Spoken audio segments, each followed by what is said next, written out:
मैं आपकी हिंदी शिक्षिका और आज हम पढ़ेंगे हिंदी व्याकरण में पार्ट 2 वर्ण विचार। तो वर्ण विचार किसे कहते हैं, आइए पढ़ते हैं।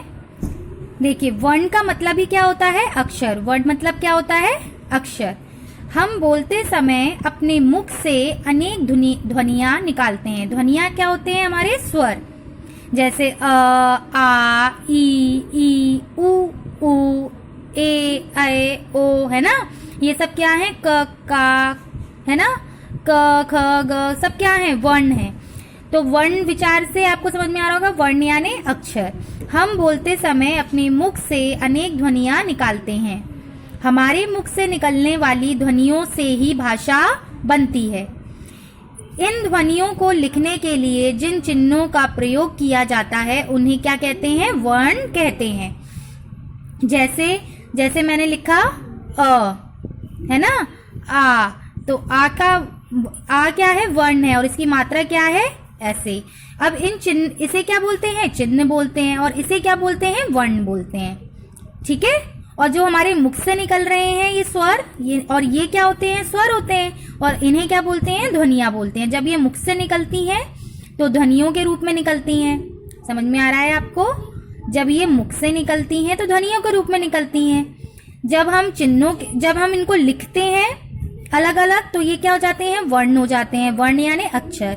और जब हम इनको चिन्हित करके रूप में लिखते हैं, चिन्हों का प्रयोग करते हैं, तो इन्हें क्या बोलते हैं, चिन्ह का प्रयोग किया जाता है तो इन्हें क्या कहते हैं, वर्ण कहते हैं। आपने चित्र में देखा चिड़िया चींची कर रही है। ये देखो, चिड़िया चींची कर रही है। लड़की लड़के को बोल रही है यश सुनो, और ये क्या कर रहा है, भाग रहा है। आपने चित्र में देखा चिड़िया चींची कर रही है। लड़का सीटी बजा रहा है। लड़की कह रही है यश सुनो। इन सभी के मुख से ध्वनियां निकल रही हैं, किंतु भाषा में मनुष्य के मुख से निकली ध्वनियों को ही वर्ण या अक्षर कहते हैं। वर्ण या अक्षर भाषा की सबसे छोटी ध्वनि है, जिसके और टुकड़े नहीं किए जा सकते। देखो, मैंने अभी क्या बताया आपको, मुख से निकलने वाली ध्वनियां क्या कहलाती हैं, इनको हम क्या कहते हैं, ध्वनि कहते हैं। क्योंकि ये हमारे मुख से निकलती हैं तो हम इनको ध्वनि या स्वर भी कह सकते हैं। ठीक है। और ये क्या है, मुख से निकली ध्वनियों को ही क्या हम क्या कहते हैं, वर्ण भी कहते हैं, अक्षर भी कहते हैं। और ये भाषा की सबसे छोटी ध्वनि होती है, क्योंकि इसके टुकड़े या फिर खंड नहीं किए जा सकते। कैसे, जैसे अ, इसको और तोड़ सकते हैं हम, और छोटा कर सकते हैं, नहीं कर सकते। इसको भी नहीं कर सकते, इनको किसी को भी नहीं करा जा सकता। इसीलिए ये क्या है, भाषा की सबसे छोटी इकाई वर्ण कहलाती है। सूरज शब्द की ध्वनि से, देखो सूरज, अब सूरज की शब्द की ध्वनि क्या है, देखो सू, तो सा के नीचे हलंत आ गया और स्वर इसका अलग कर दिया। देखो सा क्या है, व्यंजन है। सा क्या है, व्यंजन है, और व्यंजन में हमेशा स्वर सम्मिलित होते हैं।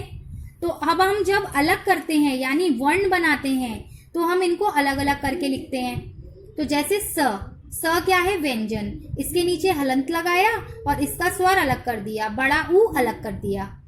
अब क्या है, र का स्वर क्या है, अ, तो र भी क्या है, व्यंजन, इसके नीचे हलंत लगाया और अ को अलग कर दिया। ज क्या है, स्वर, इसके नीचे भी हलंत लगाया और इसका स्वर अलग कर दिया। इन वर्णों के और टुकड़े नहीं किए जा सकते। यानी ये जो शब्द था, ये एक शब्द था, इसको जब हमने अलग अलग किया यानी वर्णों में अलग अलग किया, तो अब हम इससे ज्यादा इनको तोड़ नहीं सकते। इस प्रकार हम कह सकते हैं कि जिस ध्वनि के टुकड़े नहीं किए जा सकते उसे वर्ण कहते हैं। समझ में आया आपको, वर्ण किसे कहते हैं। अब हम पढ़ेंगे वर्णों के प्रकार। वर्णों के दो प्रकार होते हैं। हिंदी में वर्ण दो प्रकार के होते हैं, स्वर और व्यंजन। स्वर और व्यंजन के समूह को क्या कहते हैं, वर्णमाला। यानी जब आप छोटा बच्चा जब स्कूल जाता है तो सबसे पहले वर्णमाला सीखता है वो। तो वर्णमाला में दो चीजें सिखाई जाती हैं, स्वर और व्यंजन, है ना। तो स्वर कितने होते हैं, 11। हिंदी वर्णमाला में स्वर कितने होते हैं, 11, और व्यंजनों की संख्या होती है 33। ठीक है, 33। तो ये हमको क्या है, स्वर और व्यंजन इसके प्रकार हैं। तो आज मैंने आपको वर्ण समझाया है। वर्ण किसे कहते हैं? वर्णों के दो प्रकार होते हैं, स्वर और व्यंजन। तो सबसे पहला हम पढ़ेंगे स्वर। स्वर क्या है? अ, आ, ई, उ, ए ऋषि, ए, ओ, औ। ठीक है, ये क्या है? व्यंजन। देखिए इनकी संख्या 11 है। 1 2 3 4 5 6 7 8 9 10 11। ठीक है, इसमें अंग और अंगा नहीं आते क्योंकि ये क्या होते हैं? अनुस्वार और नासिक होते हैं, इसलिए ये उसमें नहीं आते। हिंदी वर्णमाला में इनको नहीं रखा जाता, मतलब अलग रखा जाता है, स्वरों में इनको नहीं लिया जाता। तो ये क्या है? स्वर है, और ये व्यंजनों में सम्मिलित होते हैं।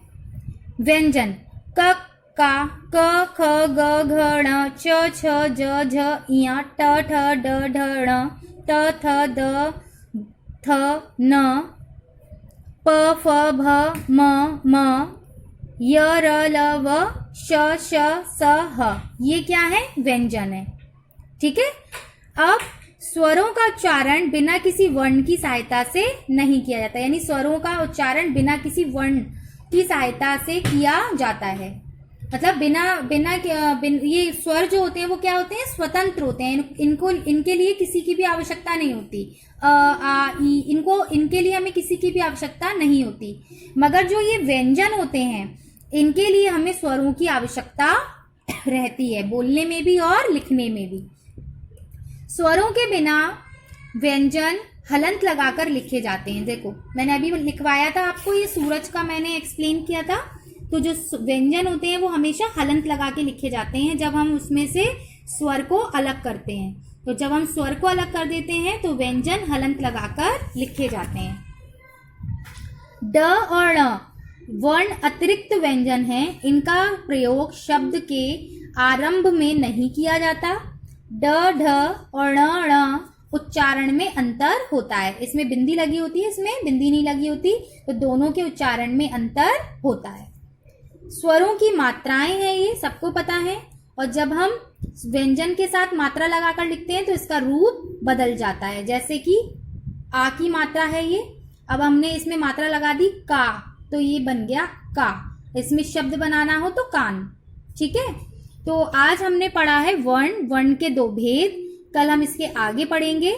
तो आज का आपका होमवर्क है कि आपको क्या करना है, ये जितने भी स्वर हैं वो याद करने हैं, व्यंजन याद करने हैं, और आपको इनका रूप, इनकी मात्राओं को भी याद करना है कि किसकी कौन सी मात्रा होती है। और कॉपी पे आपको इसी तरीके से मात्राओं का चार्ट बनाकर उसको याद करके लिखना है।